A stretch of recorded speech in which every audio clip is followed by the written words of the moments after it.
Qual o futuro do Rio São Francisco? O rio que integra o Brasil mudou com a construção das usinas hidrelétricas fundamentais para o Nordeste.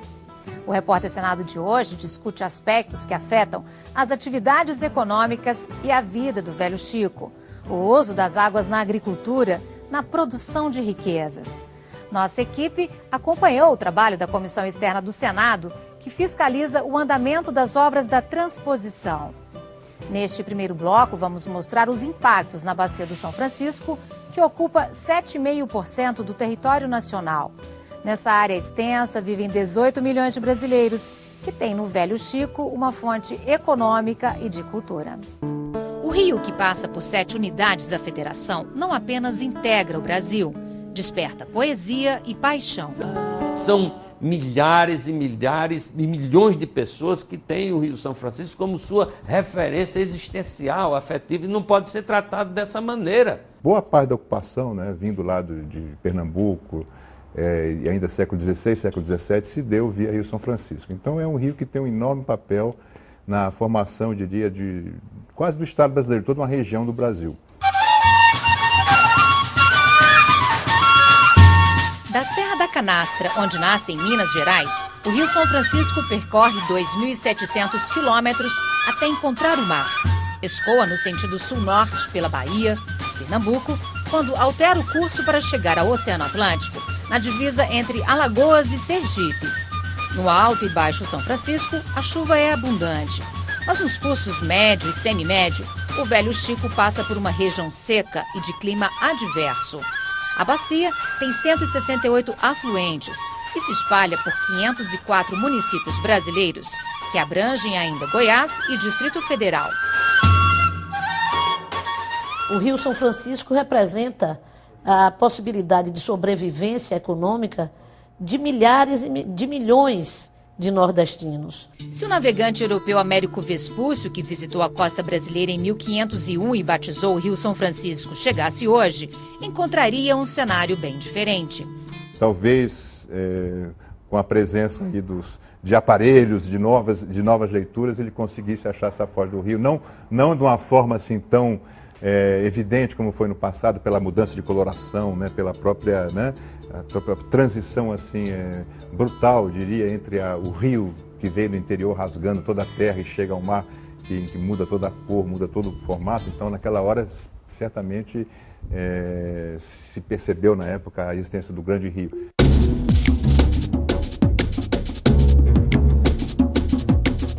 Turismo, lazer, irrigação, produção de energia, transporte são usos das águas do Rio São Francisco.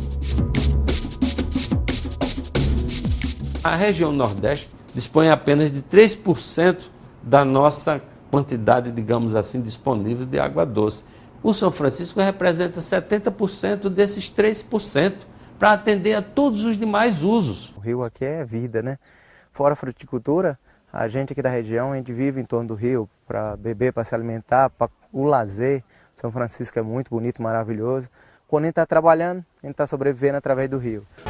Nos anos 50, começou o aproveitamento do rio para a produção de energia, que se deu em 2 etapas. Então o rio ele manteve um pouco o seu lado assim, natural, selvagem, mesmo com a implantação das hidrelétricas, porque elas estavam muito localizadas nas quedas. Não havia uma preocupação ainda com a regularização, com a modificação do regime do rio. Com a construção de Três Marias e Sobradinho, o regime de vazão do São Francisco mudou e vieram os impactos. Isso tem uma enorme relação com a vida, com os peixes, com os ciclos, e houve um impacto razoável na vida, no ecossistema do Baixo São Francisco, e com impacto nas atividades socioeconômicas que dependiam da pesca, que dependiam dessas atividades. A Chesf, ela, além de ser uma importante geradora de energia elétrica, ela é um vetor de desenvolvimento regional muito importante.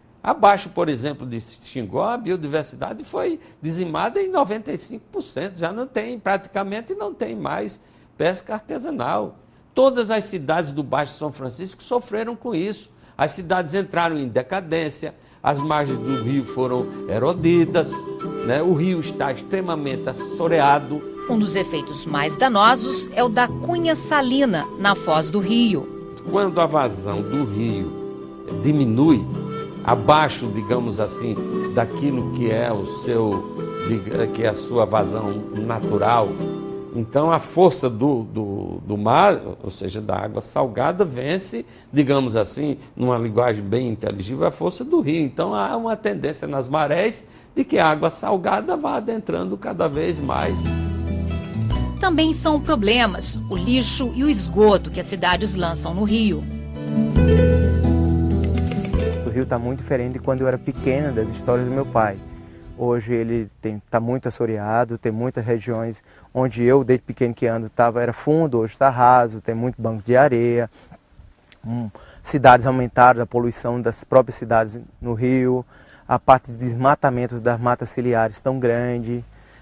Teria que ter um trabalho muito grande de, vamos dizer, de conscientização e de revitalização do rio. Entre os impactos positivos, água disponível para irrigação, que transformou uma zona de miséria do sertão nordestino no maior polo de produção de frutas do país. Ações que a Codevasf, Companhia de Desenvolvimento do Vale do São Francisco, orientou a partir da década de 40. E ela focou nos polos de desenvolvimento, através de um plano posteriormente chamado Planvasf, plano esse que orientou toda a ação da Codevasf, inclusive até hoje. Esse plano ele partiu de criar núcleos de polo de desenvolvimento, caso que foi feito no norte de Minas, região de Montes Claros, Jaíba, Bom Jesus da Lapa, Petrolina e Juazeiro, e o Baixo São Francisco, região de Penedo, Paulo Afonso. No polo agroindustrial de Petrolina Juazeiro, que reúne 8 municípios da Bahia e Pernambuco, estão os maiores produtores de manga e uva do país, que conquistaram mercados externos. Os projetos de irrigação começaram na década de 60, enfrentaram dificuldades, mas evoluíram e se modernizaram. Hoje empregam muita gente. A gente sabe que a fruticultura em si não gera tanta renda quanto os grãos, mas ela gera outra coisa muito mais importante para o país. Ela gera empregos, onde uma área nossa aqui tem 5, às vezes 10 funcionários por hectare, numa soja você não vai ter nada. A gente chega a ter 2.200 funcionários direto. Na medida que o processo avançou, foi feito um mix também com a parte empresarial, exatamente para agregar o mercado. Mudou muito o perfil dos agricultores, aqueles que começaram lá, os filhos, fatalmente assumiram, alguns saíram. Houve uma dinâmica no processo. Pioneira na exportação de uvas frescas in natura, esta indústria nasceu exatamente de uma empresa familiar e se consolidou no Vale há 25 anos. Em uma área de 1.200 hectares irrigados, são produzidas por ano em torno de 26 milhões e 500 mil toneladas de manga, uva, goiaba, melão, melancia. Hoje, 70% das frutas abastecem o mercado brasileiro e 30% vão para o exterior. No início era o contrário. Engenheiro agrônomo e gerente da empresa, Antônio Henrique detalha os cuidados com as águas do Velho Chico.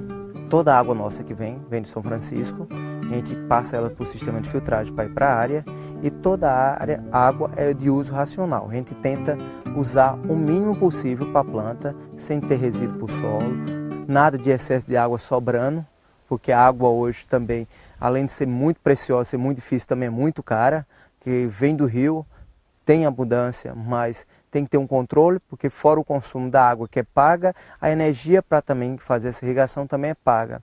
Então tem que ter um controle racional de todos os aplicados nela, adubação e tudo mais. Sem o São Francisco não existiria nada aqui, só teria caatinga, e depois desses últimos anos de grande seca, até a caatinga está morrendo. Aqui é 100% irrigado, sem água não sobreviveria nada. Nossa produção gira em torno da água e sol. Sem água não tem nada. Veja a seguir um passeio pelas principais usinas do São Francisco e a história da exploração de energia no principal rio do Nordeste. O Repórter Senado volta em instantes.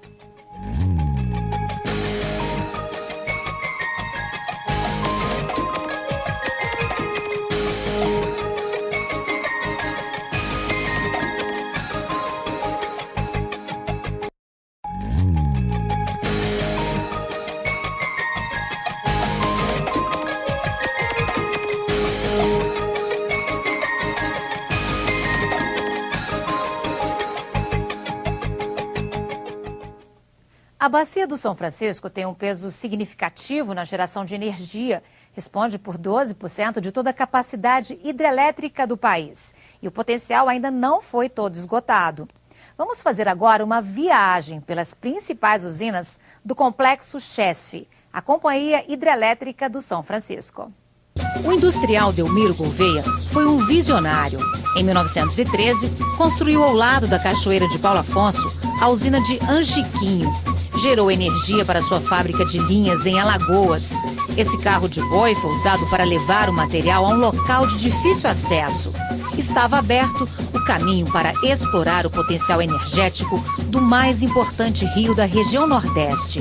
Uma ideia que Dom Pedro II vislumbrou em 1859, quando visitou a região. Do mirante da sede da Chesf, na Ilha do Urubu, os turistas ficam admirados até hoje. Eu fico assim até impressionada como é que um homem foi capaz de fazer assim, tanta coisa grande, bonito, no meio de tanta coisa bonita, ele soube aproveitar muito bem as pedras, a queda d'água, a própria natureza, as plantações, tudo lindo, perfeito. Eu estou sempre vindo aqui, cada vez que venho me impressiono, me emociona, porque a beleza é fantástica, não é isso? A Cachoeira de Paulo Afonso perdeu exuberância depois das usinas. É o preço pago para gerar energia. Queda d'água é beleza, mas do ponto de vista técnico pode representar desperdício se não for aproveitada. Quanto mais altura, maior pressão da água. E quanto mais volume, melhor. Fórmula que garante a vazão. Captada, a água cai em formato de caracol. Passa pelas turbinas, que tem uma espécie de ímã responsável por produzir a faísca elétrica. E assim, a energia mecânica é transformada em energia elétrica. Ela é transportada em cabos e conduzida por transformadores para subestações de energia e linhas de transmissão para toda a região. Em 1945, Getúlio Vargas assinou o decreto que criou a Companhia Hidroelétrica do São Francisco. Mas a Chesf só saiu do papel no governo Dutra, em 15 de março de 1948. Com uma barragem de concreto e o mesmo represamento, a Chesf projetou as usinas de Paulo Afonso 1, 2 e 3, uma ao lado da outra. Em 1948, também começou a construção da primeira grande hidrelétrica brasileira. A usina de Paulo Afonso I entrou em operação em 1954, com 3 turbinas encravadas no cânion do Rio São Francisco e aproveitando uma queda d'água natural de 80 metros, levando eletricidade e progresso para o Nordeste. Na memória, trabalhadores sem proteção e sem muitos recursos escavando a rocha. O desafio era desviar o rio para construir a casa de força. Isso foi feito quase que boa parte do trabalho, os operários transportando pedras e jogando dentro do rio para fazer esse desvio.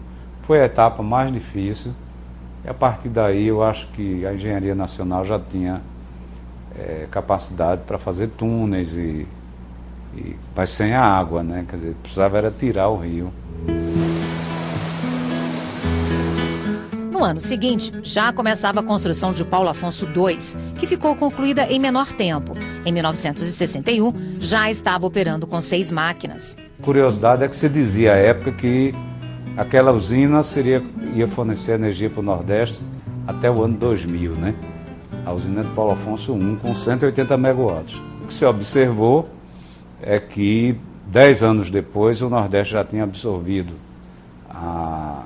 toda a energia produzida por Paulo Afonso I, foi então duplicado com Paulo Afonso II. Chegamos a 90 metros abaixo do nível do Rio São Francisco, a usina de Paulo Afonso III. Ela foi construída na década de 70 e opera com 4 geradores que juntos produzem 800 megawatts de energia. Quando visitamos o complexo de Paulo Afonso em março, as máquinas das 3 usinas estavam sem operar, em manutenção. Paradas estratégicas que permitem também a modernização das hidrelétricas. Esta é a a sala de comando, onde os técnicos monitoram dia e noite a operação de 13 geradores das usinas mais antigas, Paulo Afonso 1, 2 e 3. Desde 2007, o sistema foi todo modernizado e hoje é operado de forma digital. Tecnologia brasileira que permite mais precisão para detectar os problemas, facilita a operação e manutenção dos equipamentos, o que antes era feito de forma manual. São mais de 100 telas que multiplicam as possibilidades de se identificar os defeitos e sinalizam tudo o que ocorre em cada parte da usina. O regulador de velocidade, de tensão, a tomada d'água. Cada usina daquela tinha um grupo de operação que ficava ali dentro da caverna. Cada vez mais, os sistemas digitais permitem você monitorar mais a instalação em ambientes mais agradáveis para se trabalhar. Na parte externa, outros sinais da evolução da tecnologia. Esta ponte metálica é uma construção dos anos 50. A função dela está no piso. Serve para conduzir centenas de cabos elétricos com todas as informações importantes da usina de Paulo Afonso, que está no lado da Bahia, para subestações de energia do outro lado. Lá é Delmiro Gouveia, em Alagoas. Com a modernização, esta função da ponte está sendo desativada e tudo que passa por aqui vai ser conduzido agora por apenas 2 cabos de fibra ótica. Depois de Paulo Afonso III, a Chesf construiu a usina de Apolônio Salles, antiga Mochotó, que opera desde 1977 com 3 máquinas. Mas foi Paulo Afonso IV, iniciada em 1971 e concluída em 1979, que trouxe reforço ao sistema com mais 6 máquinas e uma capacidade de gerar 2.460 megawatts de energia. E a história de geração da Chesf em Paulo Afonso é sempre de dobrar o que já existia, né? Então, Paulo Afonso IV foi o dobro de tudo que existia e Xingó foi quase o dobro de tudo que existia até Paulo Afonso IV. Apesar do peso importante para o sistema, Paulo Afonso IV ainda não foi digitalizada. O painel de controle, analógico, se reduz a uma tela que retrata todos os defeitos.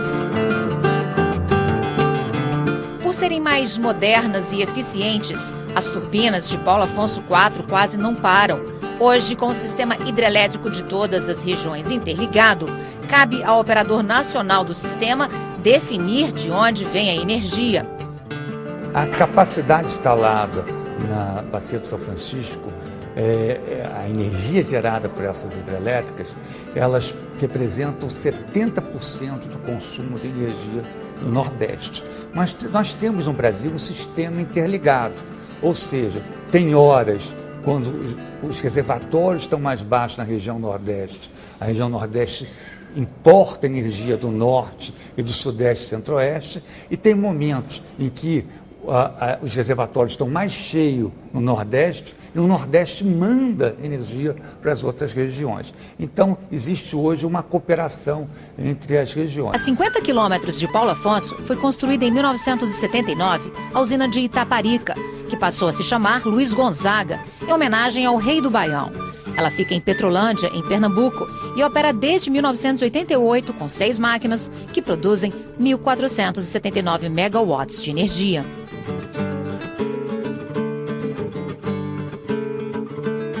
Das 14 usinas hidrelétricas do complexo Chesf, 8 fazem o aproveitamento das águas do Rio São Francisco. A maior delas é esta aqui, Xingó, que fica na divisa dos estados de Alagoas, Sergipe e Bahia.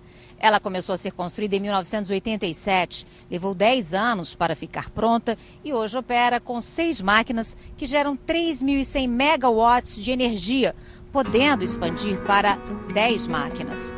Este é o espaço reservado para possíveis novas turbinas. O destaque de Xingó não foi nem a tecnologia, porque nós já tínhamos construído Paulo Afonso IV, uma usina na época maior do Brasil, com engenharia nacional também.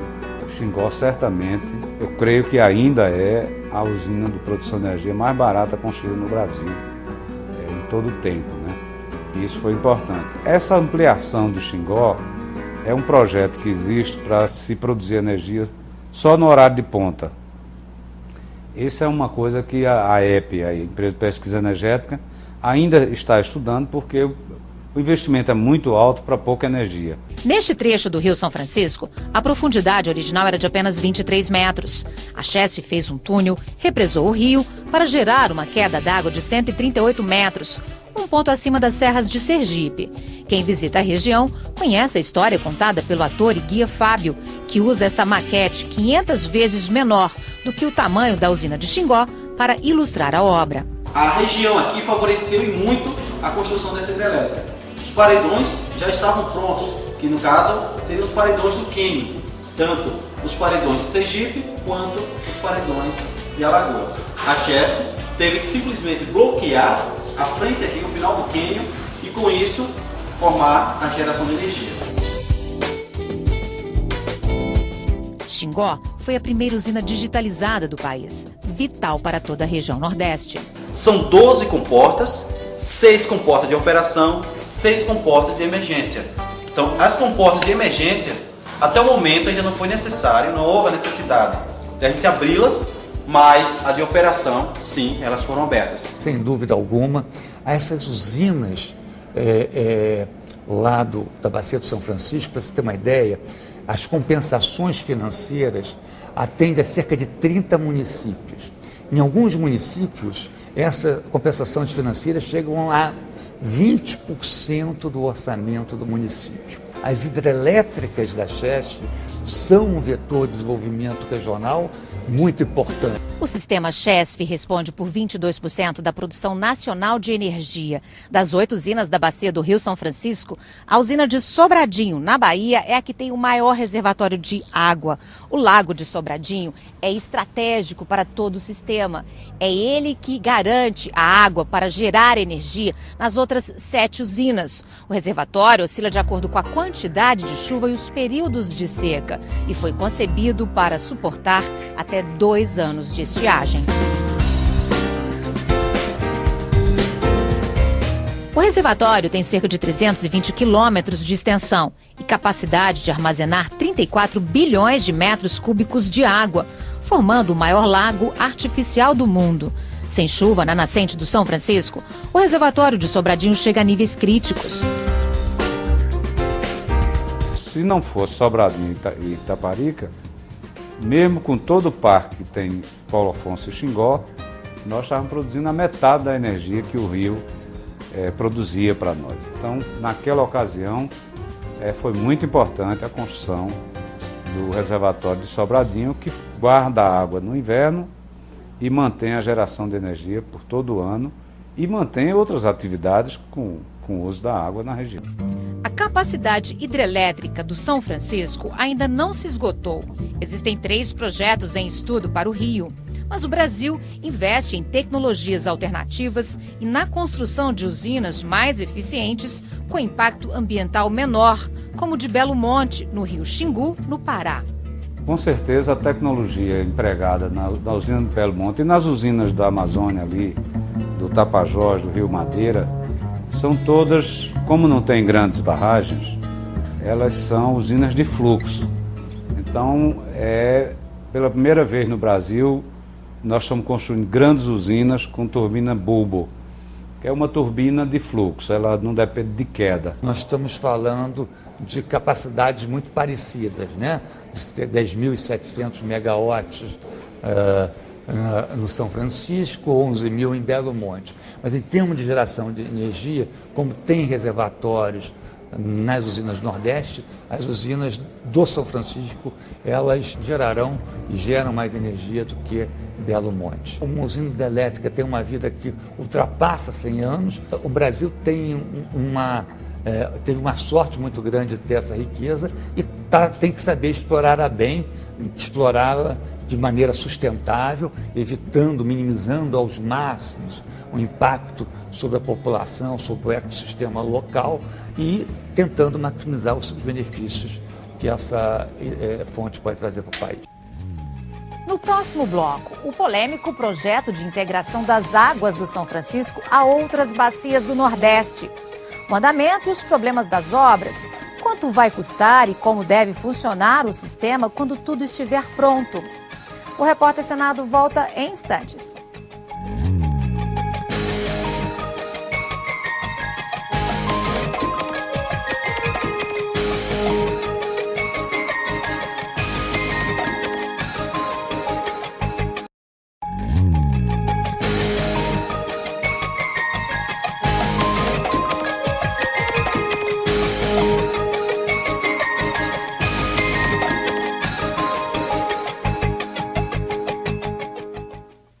governo espera bombear água nos canais da transposição do São Francisco em 2014.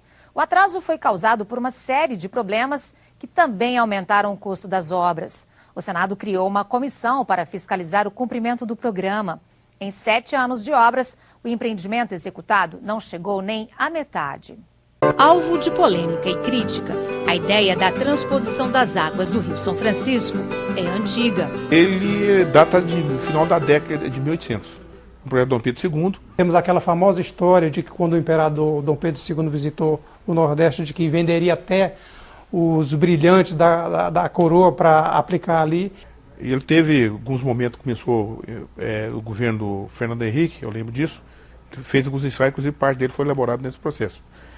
E o governo do presidente Lula resolveu implantar o projeto. É uma obra polêmica, uma obra que levou a mobilizações, inclusive no meu estado, contrária a que ela se realizasse. O Comitê da Bacia Hidrográfica do Rio São Francisco sempre considerou que o projeto da transposição é um equívoco.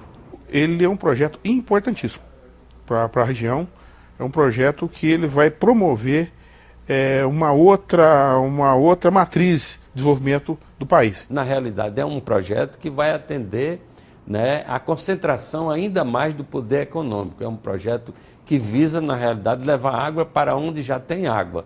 E assim, né, levar maior segurança hídrica para os grandes projetos de exportação de frutíferas e outros projetos de ordem econômica. Este é o desenho do projeto em execução. Na primeira etapa, a integração do Rio São Francisco a outras bacias do Nordeste é feita em 2 eixos principais. O eixo norte vai captar água em Cabrobó, Pernambuco, e percorrer 295 quilômetros, conduzindo água aos rios Salgado e Jaguaribe, no Ceará, Apodi, no Rio Grande do Norte, e Piranhas Açu, na Paraíba.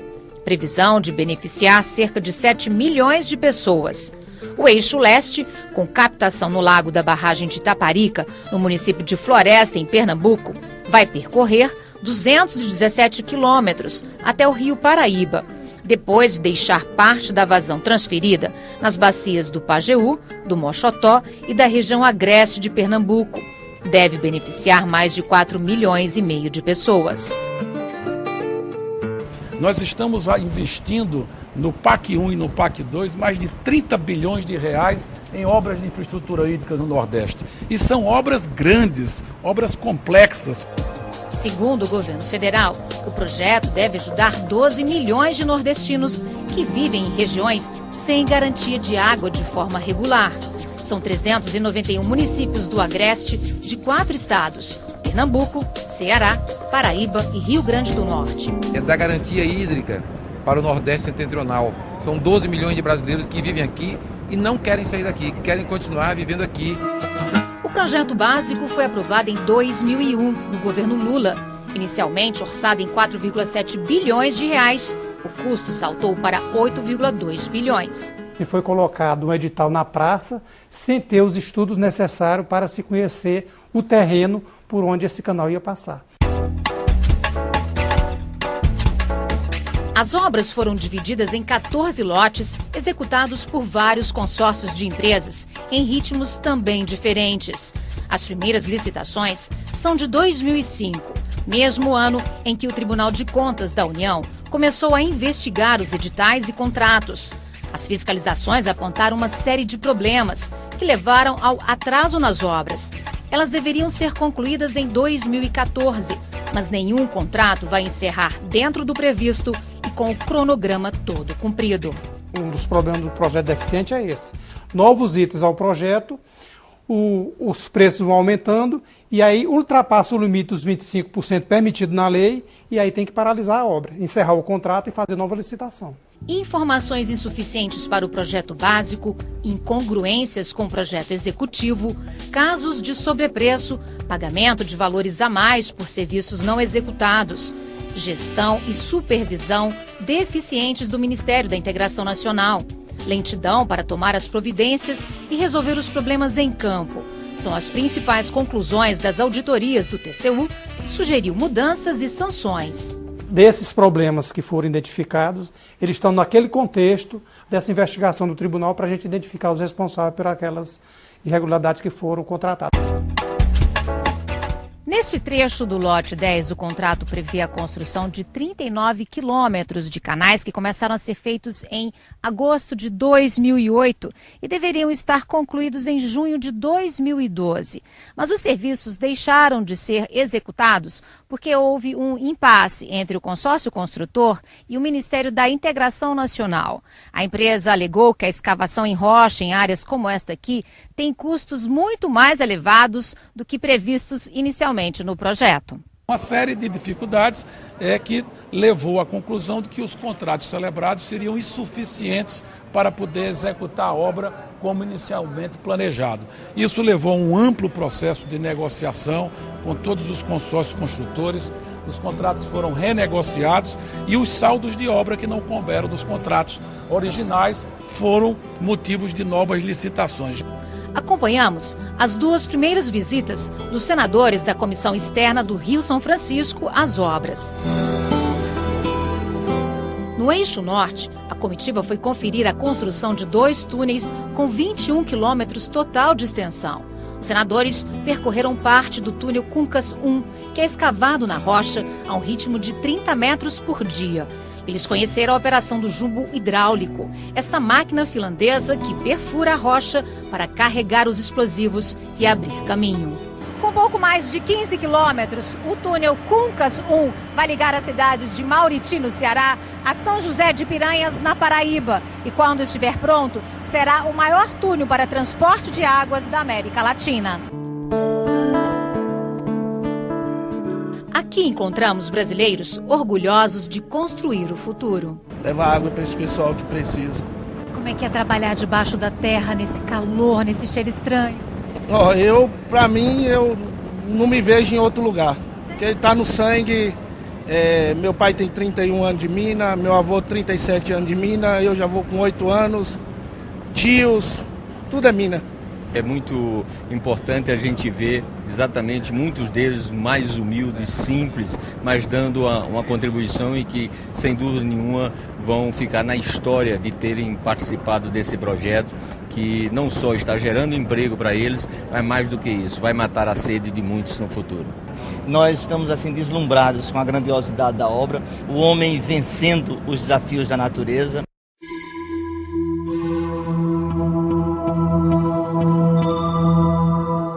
Mas a abertura do emboque no lado cearense começou mal. O túnel escavado em solo desabou, o que paralisou a construção por 1 ano e meio. Pouco mais de 100 metros escavados, nós enfrentamos uma dificuldade com o solo, diferente daquilo que estava previsto nas sondagens, mas rapidamente houve uma solução alternativa para iniciar a abertura de um novo emboque. É daqui que as águas do Rio São Francisco vão ser captadas e direcionadas por este canal, passando por aquedutos, túnel, pontes, viadutos, 3 estações de bombeamento, 6 reservatórios de água, até chegar ao reservatório de Jati, no Ceará, a 140 quilômetros daqui.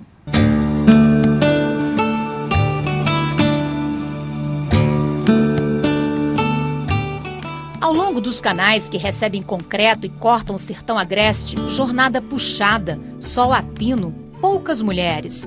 Neste trecho do lote 1 em Cabrobó, quem fiscaliza o uso da máscara e equipamentos de proteção e cuida deles é Gisélia. Eu vistorio, eu faço treinamento mensal, eu verifico se eles estão usando corretamente o EPI. O clima daqui é quente, então como tem muita gente de fora, às vezes o pessoal não se adapta. Aí volta e meia a gente dá assistência médica. Estamos em cima de um platô aqui. Então aqui nós temos um conjunto de 5 barragens com a reforma de uma, que é a talho, que vai gerar também energia como essa.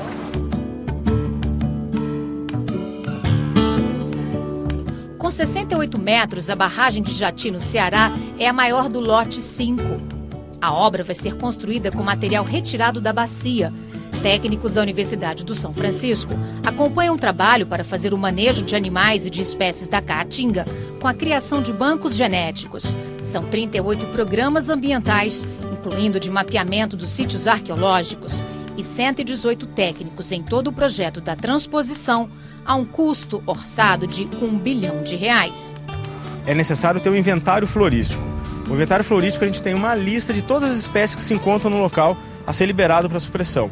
Depois dessa liberação, anteriormente às máquinas entrarem, é necessário que uma equipe da universidade, tanto de fauna como de flora, recolha os organismos. Como a gente retira a vegetação daqui e guarda ela em locais de espera, todas as áreas que vão necessitar de recuperação dessas áreas degradadas vão ser recolocadas com os próprios indivíduos oriundos dessa região. O banco de germoplasma já está sendo construído e o banco genético da fauna. Tem os dois bancos genéticos, aproximadamente 55 mil amostras já. Estudos que passam a ser uma referência para outras obras no país. Então, esse cuidado também está muito evidente de que há. Temos laboratório de altíssima qualidade sendo referência para o Brasil a partir dessa obra. Então, acho que conseguimos casar a nossa necessidade de ter a garantia hídrica, de ter a água para beber no Ceará, na Paraíba, no Rio Grande do Norte, em Pernambuco, em Alagoas, com a proteção ambiental. Eu estou muito seguro de que todo o empreendimento da transposição vai estar concluído até o final de 15. Mas o nosso desafio já é botar água no canal, seja no eixo leste, seja no eixo norte, pelo menos 100 quilômetros de água em 2014 nos dois eixos. Da barragem de Jati, a comitiva, que inclui representantes de órgãos de fiscalização como TCU e CGU, rodou mais 50 quilômetros até Pernambuco para conhecer outras obras do eixo norte que estão em bom andamento.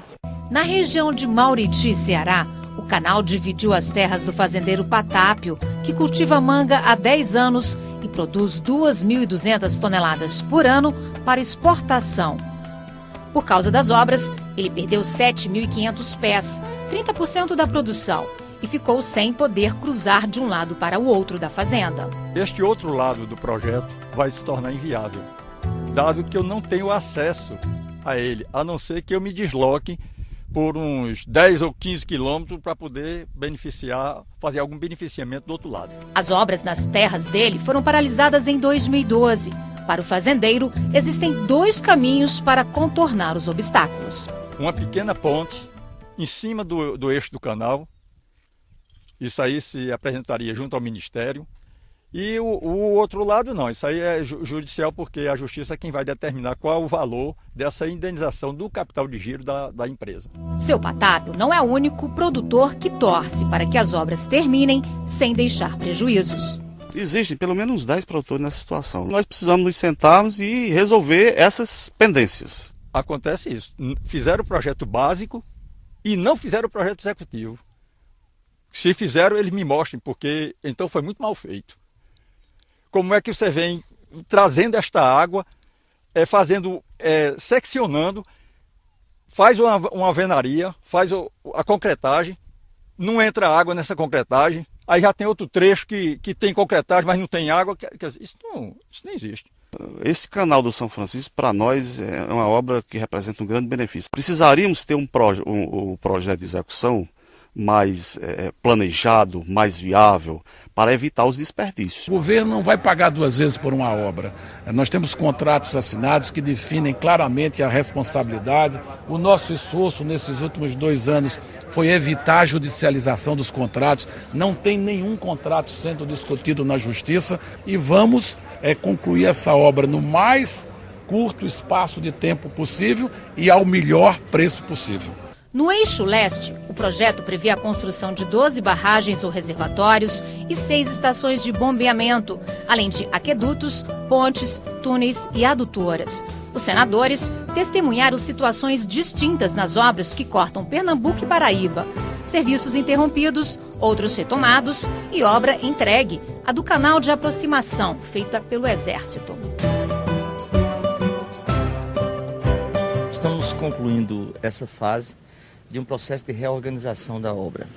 Tivemos dias difíceis nos últimos meses por força de diversos trechos dessa obra, diversos lotes estarem interrompidos ou parados. Isso motivou a comissão firmar um conceito de que precisava, in loco, fiscalizar para, com o Ministério da Integração e os órgãos que fiscalizam o setor público, acelerar a entrega dessa obra aos brasileiros. A continuar a forma como o trabalho tem sido retomado, com certeza o cronograma de fim de toda a transposição no final de 2015, para mim também vai se consolidar.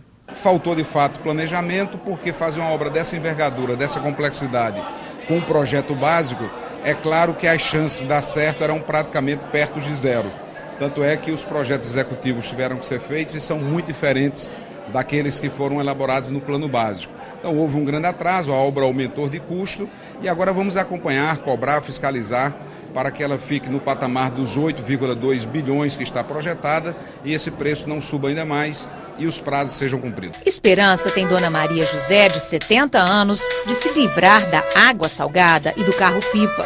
Há 53 anos, ela mora na comunidade Caiçara, em Custódia, Pernambuco. Aguarda ansiosa a conclusão do aqueduto de Caetité e as outras obras que passam em frente à sua casa. Tá bem, porque começaram e não terminaram, né? Pode ser que agora venha, que vai começar novamente. Pode ser que termine, né?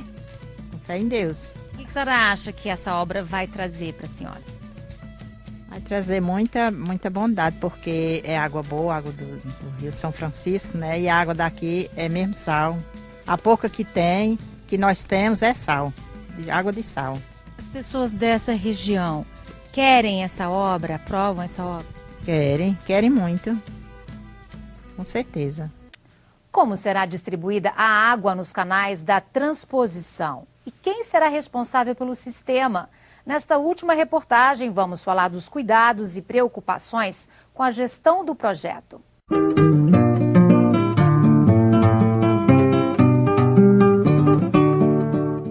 Em 2005, a ANA, Agência Nacional de Águas, autorizou o Ministério da Integração Nacional a tirar água do São Francisco para integrar a outras bacias. Estabeleceu ainda as prioridades para o uso da água, condições, prazos e definiu a vazão: 26,4 metros cúbicos de água por segundo. O Rio São Francisco tem disponibilidade hídrica para liberar esses 26,4 metros cúbicos por segundo para os outros estados. A própria lei das águas, a 9433, uma lei de 1997, ela já prevê que em situação de escassez, a prioridade é consumo humano e para dessedentação de animais. O excedente, a partir do momento que tiver um deflúvio que exceda essa vazão, aí as bombas do projeto de transposição vão poder puxar até 136, 130 e poucos metros cúbicos por segundo. Então não vai afetar em nada. E importantíssimo nesse caso é trabalhar o componente gestão desse projeto. Essa água que sai de São Francisco, que vai alimentar o Nordeste Setentrional, ela é uma água do enorme valor. O governo federal vai definir quem vai cuidar da operação do sistema. A própria União tem que definir uma operadora, uma empresa, para gerenciar, para fazer a gestão, a distribuição dessa água para os estados. Depois, os próprios estados têm que ter a sua gestão dessa água. E todas essas ações vão ser acompanhadas pela ANA. E qual vai ser o preço da água a ser bombeada no projeto da transposição? O custo fixo para manter e operar o sistema é estimado em 133 milhões de reais por ano, valor a ser rateado entre os estados beneficiados. E cada estado ainda vai pagar uma cota proporcional pela quantidade de água que comprar. O estado tem um reservatório e está em uma situação de seca, então aquele seu reservatório está com volume baixo. Então o estado vai pedir que, em função de todos os estudos, que se libere uma vazão X para encher aquela água daquele reservatório. Quando tiver em épocas de chuva, que não tiver problema, ele não precisa de pedir muita água adicional. Então ele faz a reserva daquela água e vai distribuindo para a população de uma maneira geral. O Comitê de Bacia do Rio São Francisco, que não foi ouvido sob a transposição, teme pelo conflito de interesses. Cada metro cúbico de água que você destina a geração, você pode estar retirando, por exemplo, né, ou seja, da navegação, ou seja, da irrigação. E num contexto onde o Pacto das Águas não for produzido, para que todos saibam, digamos, adequar os seus interesses, as suas demandas e seus projetos a essa harmonização, se isso não for feito, evidentemente, a possibilidade do conflito é grande, já existe. A morte de um rio é uma coisa lenta. dolorosa, mas a gente já pode ver concretamente. O professor do Departamento de Engenharia Civil e Ambiental da UNB, Oscar Cordeiro, tem uma preocupação. O medo que eu tenho, e eu acho que tem que se ter uma vigilância contínua quanto a isso, é uma utilização irresponsável, ineficiente dessa água. E, nesse caso, todos nós brasileiros vamos arcar com esse prejuízo. Não é um projeto para atender estado A, B ou C, isso é um projeto de nação. E ele tem que ser cuidado e tratado dessa maneira.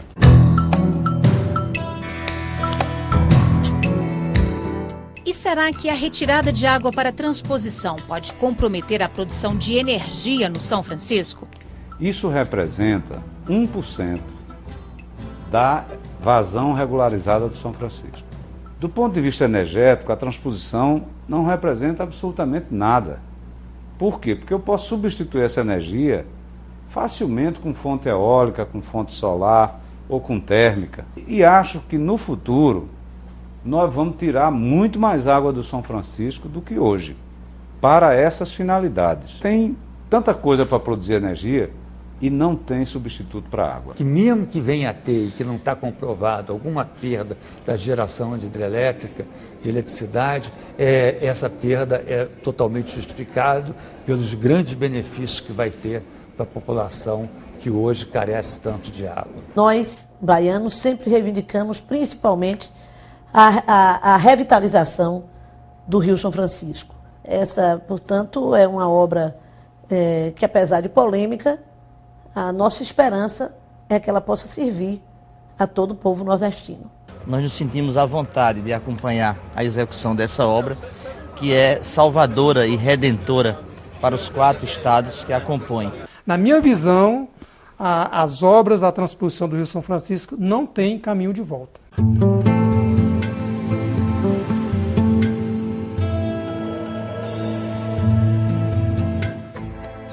O Repórter Senado termina aqui. Até o nosso próximo encontro.